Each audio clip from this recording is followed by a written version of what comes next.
Sunday, April 15, 1900. The New York Times. 3 men leap from pillar of fire. Trapped on roof of high blazing coal elevator. 1 killed, others hurt. Over a block of business property practically wiped out in Brooklyn. Loss may reach $200,000. For the second time within a few days, the Greenpoint section of Brooklyn was visited by a disastrous fire early last evening. The blaze was of the spectacular order, was a stubborn one to fight, and resulted in 1 man's death, serious injury to 2 other men, and the practical wiping out of over a block of business property, involving a financial loss of from $150,000 to $200,000.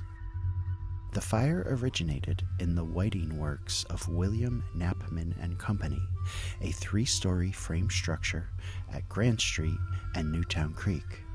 The cause of the blaze could not be determined last night. It spread with remarkable rapidity, finding ready food in the inflammable contents of the building, and because of the close proximity of several large lumber yards, 3 alarms were sent out in quick succession. About all the firefighting force in the Williamsburg section of Brooklyn, as well as several of the fireboats, were called to the scene. When the firemen arrived, the whiting works were all ablaze, and long tongues of flames were licking the huge piles of lumber in the yard of Dannett and Pell, adjoining on Newtown Creek.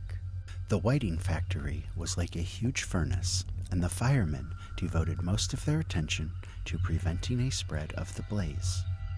But the piles of pine and spruce timbers in the lumberyard fell easy prey to the flames, and the fire swept through the yard despite all efforts to check it.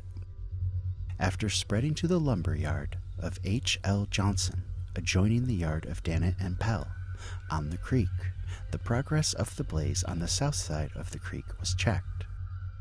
A great cloud of sparks, however, was blown across the stream, falling upon the huge coal pockets and coal elevator of C.H. Reynolds & Sons on the north side of the creek at Grand Street, and these were soon ablaze. The most spectacular feature of the fire then developed. When the coal elevator took fire, several of the employees of the coal yard climbed to the roof of the structure with a hose used in the yard. They were John C. Donaldson, 45 years old, the head bookkeeper of the firm, his son, William D. Donaldson, 17 years old, a clerk, both residing at 205 Monitor Street, and Stephen Moneypenny, 35 years old, a laborer of 635 Grand Street. The elevator was about 70 feet in height. While the men were at work on the roof, the lower part of the structure took fire, and the flames shot up through it as if it were built of tinder. The 3 men found themselves trapped on the roof, and they shouted for help. Several members of the salvage corps tried to reach them with a ladder, but it fell short.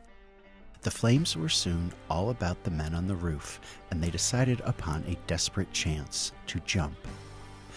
John C. Donaldson leapt first. He landed in a heap in the coal yards and did not rise. His son shot down through the smoke following him. He landed on his feet and sprawled over on his face. Then came Moneypenny, doubled up and with hands outstretched.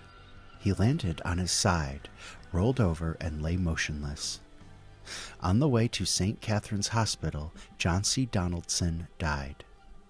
At the hospital, William D. Donaldson was found to have sustained a fracture of the nose and to be suffering from shock.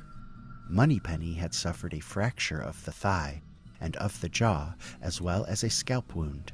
Late last night, it was said at the hospital that his condition was very serious.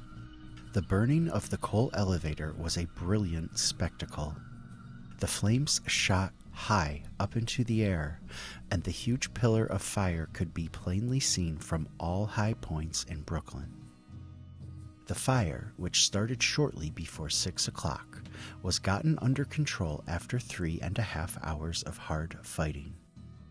The losses, as estimated by the police, were Knappman and Company about $50,000, Dannett and Pell $20,000, H.L. Johnson $5,000, Reynolds and Sons about $75,000.